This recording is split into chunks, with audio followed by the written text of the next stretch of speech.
आज हम पिछले साल के क्वेश्चन पेपर को डिस्कस करने जा रहे हैं, जिसमें से 10 क्वेश्चन पहले ही वीडियो में मैंने डिस्कस कर दिया हूँ।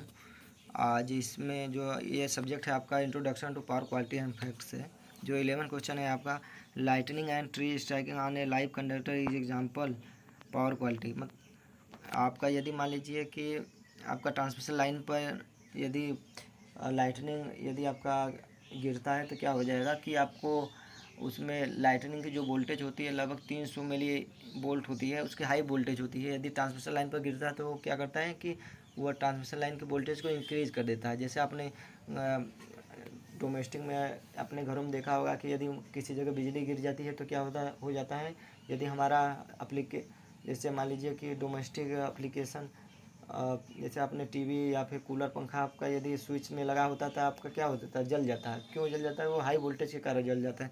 उस फिनोमेना को क्या बोलते हैं? Voltage swell. तो यहाँ पर आंसर हो जाएगा इसका वोल्टेज स्वेल हो जाएगा इसका आंसर। और नेक्स्ट क्वेश्चन है voltage dip can not be caused by which of the following.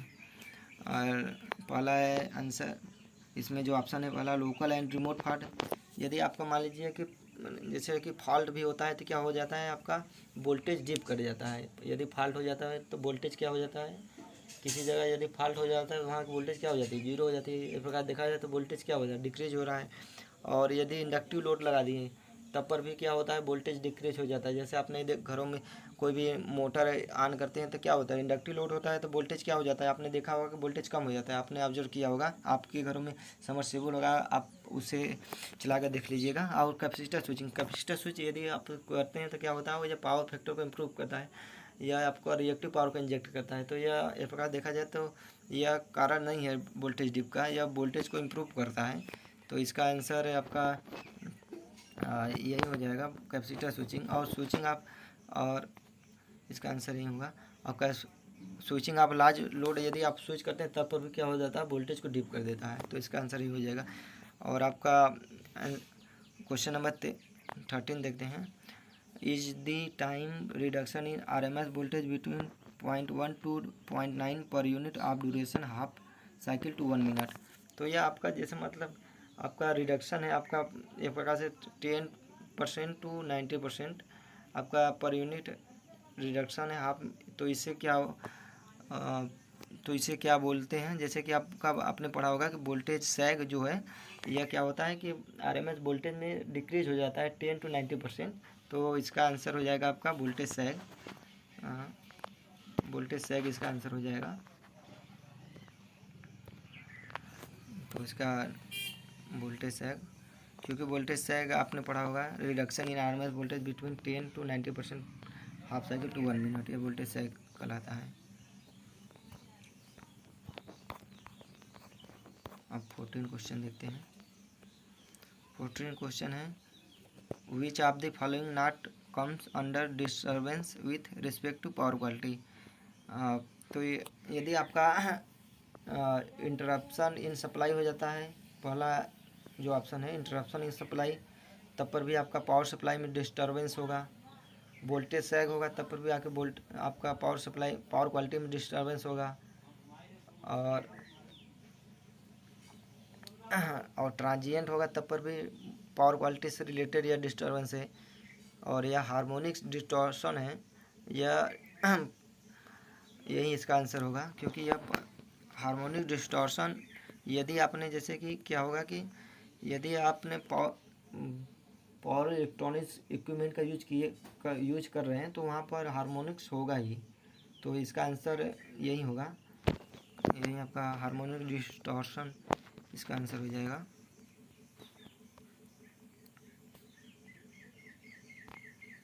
और 15 क्वेश्चन है आपका which is not a source of harmonics current.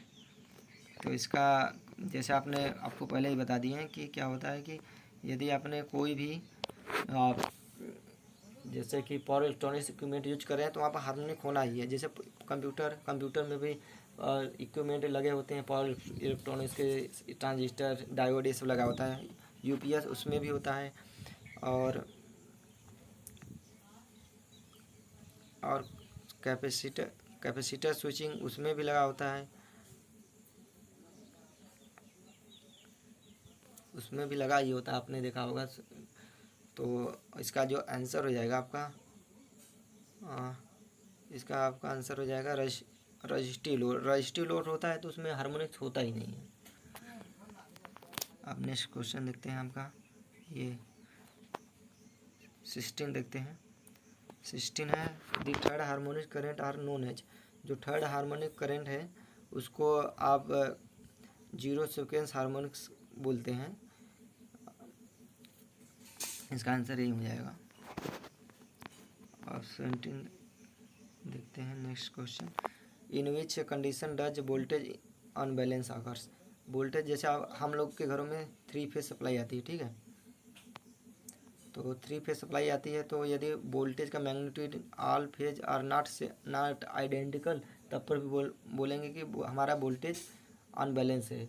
Voltage balance का मतलब होता है तीनों फेज में पर फेज 120 डिग्री का डिफरेंस हो और मैग्नीट्यूड सबके इक्वल हो।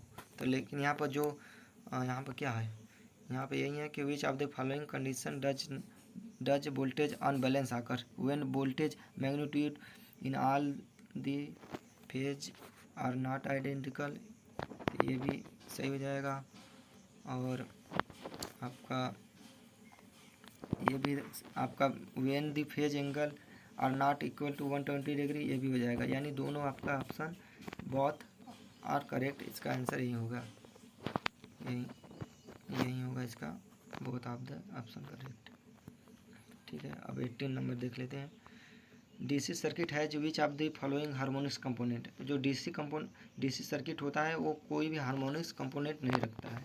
इसका आंसर हो जाएगा DC circuit have no harmonics component. क्योंकि डीसी करंट में हार्मोनिक्स नहीं होता, उसमें फ्रीक्वेंसी 0 होती है, तो हार्मोनिक्स होने का कोई संभावना ही नहीं है उसमें। और आपका 90 the voltage swell in the range of RMS value. तो इसका जो आंसर हो जाएगा 110% पर, मतलब 110% से 180% तक यदि हमारा वोल्टेज क्या हो जाता है, चेंज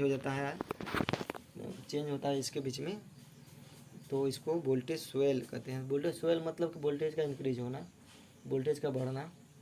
इसका आंसर ये हो जाएगा। और नंबर 20वां क्वेश्चन है आपका, the main reason of generation of harmonics in transformer could be. यदि इसका आंसर हो जाएगा फ्लक्चुएटिंग पहला है load, poor insulation, mechanical vibration. इससे का जो आंसर हो जाएगा कोर सेचुरेशन हो जाएगा इसका आंसर।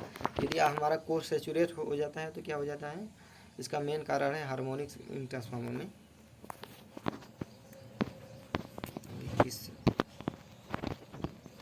21 क्वेश्चन है, the most cause of long interruption. जो यदि हमारा जैसे मान लीजिए कोई भी ट्रांसमिशन लाइन में फॉल्ट हो जाता है, मान लीजिए कि ओपन सर्किट हो जाता है तो हमको क्या पावर सप्लाई मिलेगी, नहीं मिलेगी। तो ये भी सही है, आउट। क्वेश्चन नंबर 25 है, इंटरप्शन इज। तो यहाँ पर जो ऑप्शन हो जाएगा इसका आंसर हो जाएगा इंटरप्शन। यदि मान लीजिए interruption is a complete loss of voltage होता है। जैसे मान लीजिए किसी भी हमारा सर्किट है, ठीक है, सर्किट में यदि मान लीजिए इंटरप्ट हो जाता है पावर सप्लाई, तो क्या होगा कि कंप्लीट लॉस ऑफ वोल्टेज ही नहीं मिलेगी। इसका आंसर यही हो जाएगा। आउटेज इज दी, जो आउटेज इज दी, इसका आंसर हो जाएगा आपका रिमूवल ऑफ प्राइमरी कंपोनेंट।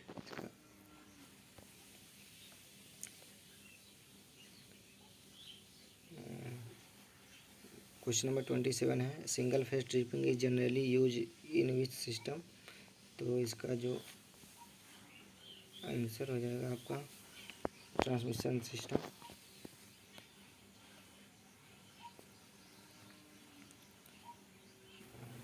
और the short interruption occurs for. तो इसका जो आंसर हो जाएगा आपका लेस देन 1 कंप्लीट साइकिल। जो हमारा शॉर्ट इंटरप्शन होता है पावर सप्लाई में, और लेस देन, सी आंसर हो जाएगा इसका, less than 1 complete cycle. Question number 29 है, the most common way to calculate voltage sag is from.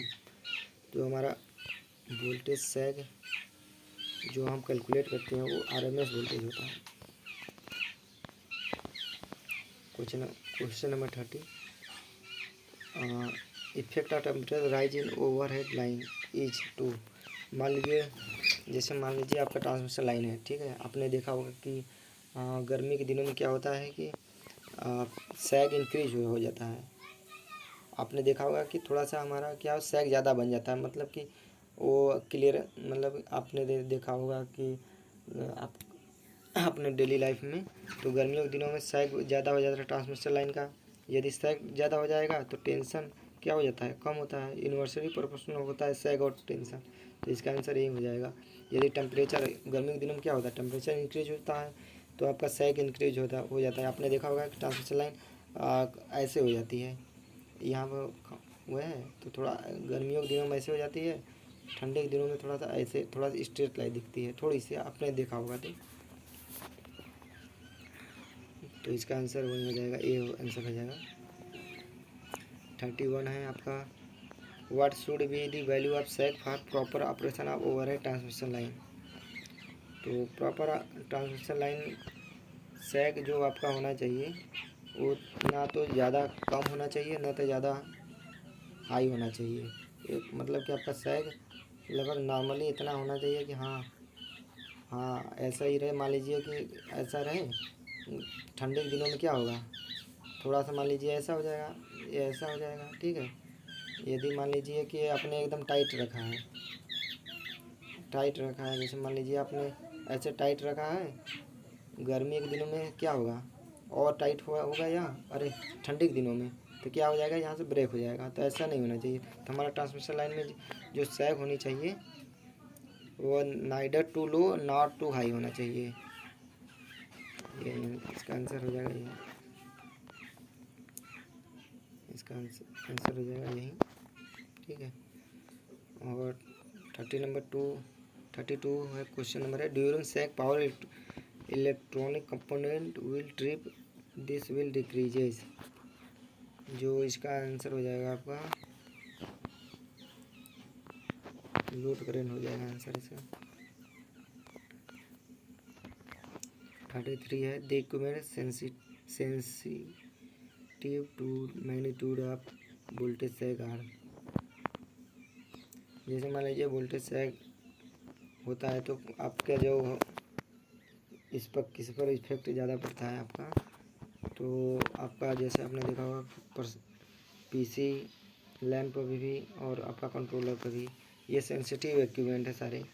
क्योंकि अगर इस पर तो इस पर यदि वोल्टेज, इसलिए हम इसका यूज करने से पहले क्या लगाते हैं, एक वोल्टेज रेगुलेटर लगाते हैं कि जैसे कि हमको एक एक्यूरेट वोल्टेज मिल सके आपका। क्योंकि अगर ज़्यादा फ्लक्चुएट होगा वोल्टेज तो आपका इक्विपमेंट क्या हो जाएगा, जल जाएगा। तो इसका ऑप्शन ऑल ऑफ द मतलब तीनों है यहाँ पर। 34 है आपका, angle of zone protection of lighting protection system is approximately. तो इसका आंसर हो जाएगा 45।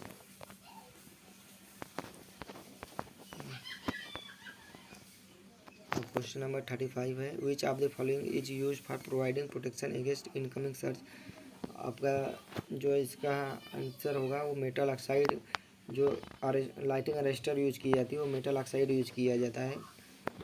जो कि इनकमिंग सर्ज यदि आता है तो आपने देखा होगा कि ट्रांसफार्मर के पास में अगर ऑब्जर्व किए होंगे तो वहाँ पर ऊपर लगा होता है सर्ज अरेस्टर, लाइटिंग अरेस्टर लगा होता है। आपने देखा होगा ट्रांसफार्मर के ऊपर ऐसे करके लगा होता है। यहाँ से तो मैं दिखा नहीं सकता, ऐसे करके ऐसे करके ऐसे करके फिर ऐसे करके लगा होता है और इसकी अर्थिंग होती है। In case of air terminal for continuous roof ridges, air terminal should be space between. इसका आंसर आपका हो जाएगा 25 फीट।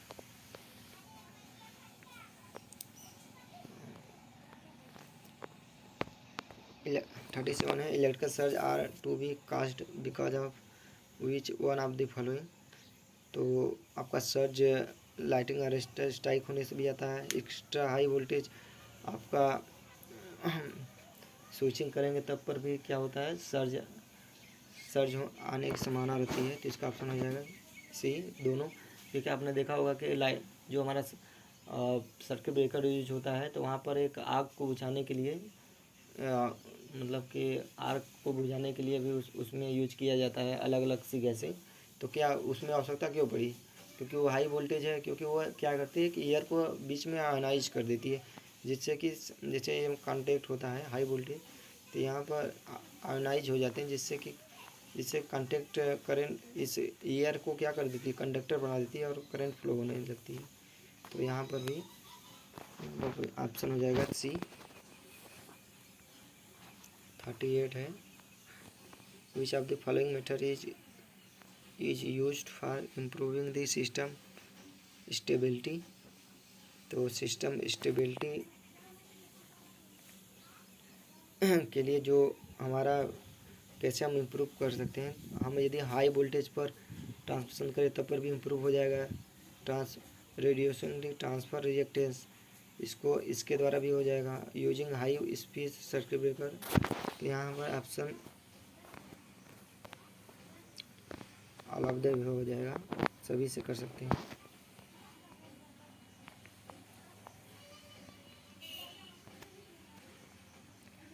और 39 है, which of the following can not be possible voltage surge, जो इसका ऑप्शन हो जाएगा, यदि वोल्टेज सर्ज आता है तो हमारा क्या हो जाएगा कि ट्रिपिंग द सेंसिटिव इक्विपमेंट हो जाएगा, डैमेज इंसुलेशन भी हो जाएगा। और यहाँ पे इसका जो आंसर हो जाएगा ये सी हो जाएगा।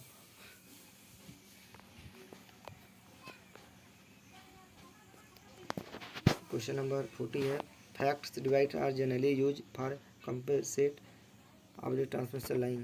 तो इसका आंसर हो जाएगा रिएक्टेंस को कंपेंसेट करता है फ्लेक्सिबल एसी ट्रांसमिशन सिस्टम। 41 है, line drop compensation correct for. तो इसका आंसर हो जाएगा voltage drop in feeder line. 42 main advantage of DC transmission over AC, reduce corona loss and interference. Answer ये हो जाएगा 43 हो जाएगा। और TSR will compensate quality in which region, तो इसका हो जाएगा capacitive and inductive. Transmission efficiency increases as, हम ट्रांसमिशन लाइन की जो एफिशिएंसी इंक्रीज कर सकते हैं हाई वोल्टेज और पावर फैक्टर इंक्रीज करके क्योंकि वोल्टेज इंक्रीज कर देंगे तो करंट कम हो जाएगा, तो आपका लॉसेस कम हो जाएगा, तो हम उसकी एफिशिएंसी को बढ़ा सकते हैं। फैक्ट 45 है, facts device used in AC transmission line, which are shunt compensation device. जो इसका आंसर हो जाएगा स्टैटिक VAR कंपेंसेटर हो जाएगा, SVC आंसर हो जाएगा। 47 है आपका, STATCOM and SSC will make, जो ये दोनों जो कम्बिनेशन है, ये कम्बिनेशन मिलकर आपको बनाते हैं UPFC, unified power flow conditioner, जो कि ये क्या करता है कि यह आपका शंट है, यह है आपका सीरीज है, दोनों डिवाइस मिलकर ट्रांसमिशन लाइन में क्या करते हैं, करंट भी इंजेक्ट करते हैं और वोल्टेज भी इंजेक्ट करते हैं। जैसे मान लीजिए वोल्टेज ज़्यादा ड्रॉप हो गया तो शंट SSC क्या करेगा, वोल्टेज को ऐड करेगा और स्टेट का करंट को ऐड करेगा। 48 है, losses in FC TCR will very in the range of, हो जाएगा 0.5 से 0.9%। 49 देख लेते हैं, the main objective of series compensation, जो हमारा सीरीज कंपेंसेशन का मेन ऑब्जेक्टिव है आपका, ये हो जाएगा reduce the voltage drop over the long transmission line. Main objective यही होता है कि वोल्टेज ड्रॉप कम कर सके over the long transmission line, और हमें रिसीविंग एंड पर एक जैसे कि एक डिजायर्ड वोल्टेज मिल सके। जो 15 क्वेश्चन है आपका, मेन मिटिगेशन इक्विपमेंट इज, इसमें ऑल ऑफ द एबव हो जाएगा, सभी हो जाएंगे। 51 है, ये UPQC consist of which component, ये भी है आपका सीरीज एंड शंट दोनों रखता है कंपोनेंट।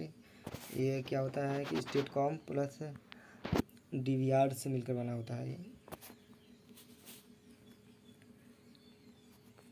52 है,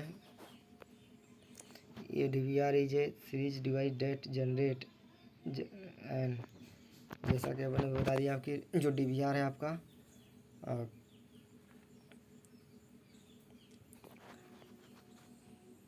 सीरीज डिवाइस है, तो यह सीरीज डिवाइस है तो क्या ऐड करेगा, वोल्टेज को ऐड करता है। जैसे सीरीज, यदि मान लीजिए कोई ट्रांसमिशन लाइन में सीरीज में क्या ऐड होता है, यहाँ की वोल्टेज कुछ और है, यहाँ की वोल्टेज कुछ और है, तो ये DVR क्या करता है, वोल्टेज को ऐड करता है। 53 है, ये static UPS is a solid state system, जो इसका आंसर है हो जाएगा आपका जो बैटरी पावर हो जाएगा। बैटरी पावर, UPS क्या करता है कि बैटरी पावर को रखता है, जो कि UPS क्या होता है, बैटरी पावर को रखता है। जैसे ही पावर सप्लाई चली जाती है तो हमें बैटरी से DC को इन्वर्टर के थ्रू कन्वर्ट कर देता है AC में, और हमें पावर सप्लाई देता है। 54 है, harmonic analyser uses which of the following analysis to identify the predominate harmonics component. तो इसका ये हार्मोनिक एनालाइजर क्या करता है, फ्रीक्वेंसी डोमेन एनालिसिस करता है। और 55 है, harmonic in transformer result in, यह हो जाएगा ऑल ऑफ द एबव। इसमें सभी हार्मोनिक क्या करता है, कोर लॉसेस को इंक्रीज करता है, जैसे कि एडी करंट लॉसेस, क्योंकि यह फ्रिक्वेंसी पर डिपेंड है हार्मोनिक्स, तो फ्रिक्वेंसी और हमारा एडी करंट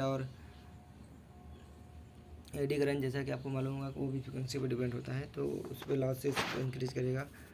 इसमें आंसर यही हो जाएगा। टाइम कम होने के कारण हम अच्छे से डिस्कस नहीं कर पा रहे हैं यहाँ पर। विच fraction which will eliminate the seventh harmonics from the voltage waveform of an alternator। तो सेवेंथ हार्मोनिक्स है, सेवेंथ हार्मोनिक्स को क्या करना है, एलिमिनेट करना है। तो जैसे आपने एक फार्मूला आपने देखा होगा, और यहाँ पर डिस्कस करने नहीं जा रहा हूँ, उसमें क्या होता है, जिस हार्मोनिक्स को एलिमिनेट करना होता है उससे क्या करते हैं, डिवाइड करते हैं। तो यहाँ पर डिवाइड 7 से किया गया है, 6/7, तो 7 आपका सेवेंथ हार्मोनिक्स है, इसलिए 7 हार्मोनिक्स से डिवाइड किया गया। 57 है, with 100% series compensation of line, ये आपका हो जाता है हाई ट्रांजिएंट करंट, इसका आंसर हो जाएगा हाई ट्रांजिएंट करंट को कंपेंसेट करता है यह।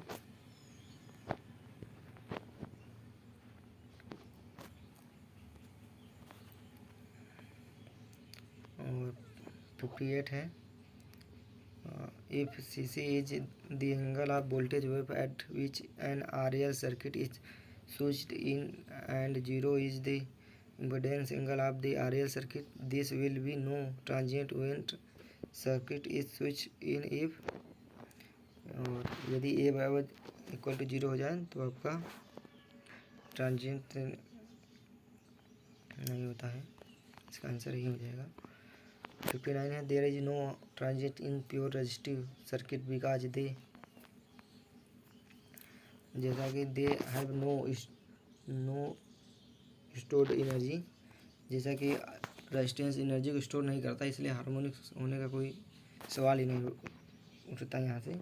क्योंकि हमने यदि LC सर्किट इंडक्टर और कैपेसिटर किसी भी सर्किट में है तो वहाँ पर क्या हो सकता है, ट्रांजिएंट आ सकते हैं, क्योंकि वो दोनों एनर्जी को स्टोर करते हैं। तो जैसे और 60 क्वेश्चन है आपका, transient current in electrical circuit are associated with, जो भी ट्रांजिएंट करेंट है आपका आर एल सर्किट, यहाँ पर ये आपका ए और बी हो जाएगा, एलसी पर डिपेंड करता है।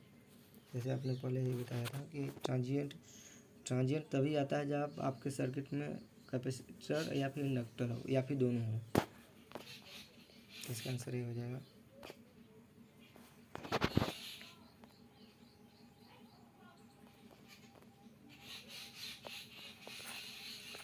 सिक्सटी वन है, the transient which are produced due to sudden but energetic change from one steady state of circuit to another as called transient।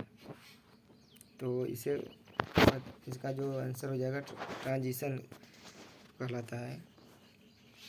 Steady state से अनदर पर यदि हम उसको चेंज करते हैं तो आपका ट्रांजिशन कहलाता है। 62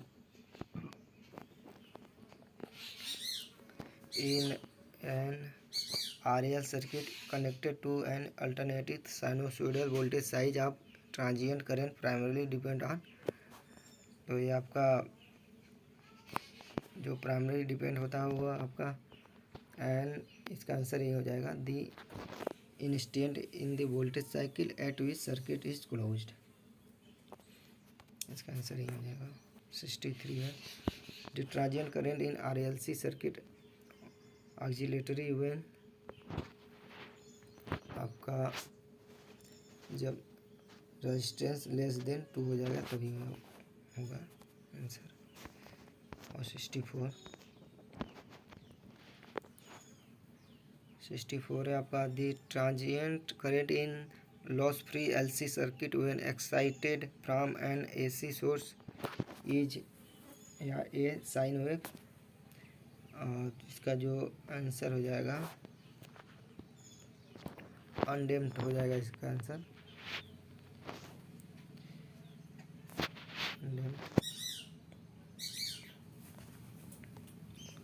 65 है, इन ए 3 phase system the harmonics has a negative phase sequence of RBY। तो इसका आंसर हो जाएगा आपका C, 5 आंसर हो जाएगा इसका। और 66 देख लेते हैं, two complex wave will have this same wave shape if, इसका जो यदि आपको दो कम्प्लेक्स वेव है तो सेम वेव तभी हम प्राप्त कर सकते हैं, जैसा कि क्या होगा ये आंसर हो जाएगा harmonics are similarly spaced with respect to their fundamental. 67 question है आपका, due to harmonics in transformer which of the following losses increases. तो ये हो जाएगा बहुत हिस्टेरेसिस एंड एडी करंट दोनों लॉसेस को इंक्रीज करता है क्योंकि दोनों फ्रिक्वेंसी पर डिपेंड है। और 68 देख लेते हैं, विच of the following device is not the source of harmonics. जैसे आपको बता दें कि जैसा कि पहले ही बता दिया था कि कोई भी पावर इलेक्ट्रॉनिक्स इक्विपमेंट है तो हार्मोनिक्स होगा ही, तो प्योर रेजिस्टेंस लोड में कोई हार्मोनिक्स नहीं होता है। 69 when analyzing a non-sinusoidal waveform it is often important to know the of the harmonics component present। तो इसका हो जाएगा जैसा कि मैग्नीट्यूड एंड फेज एंगल दोनों हो जाएगा। और लास्ट है क्वेश्चन है, harmonics can be eliminated by introducing which of the following. तो आप इसको एलिमिनेट कर सकते हैं फिल्टर लगाकर, ठीक है।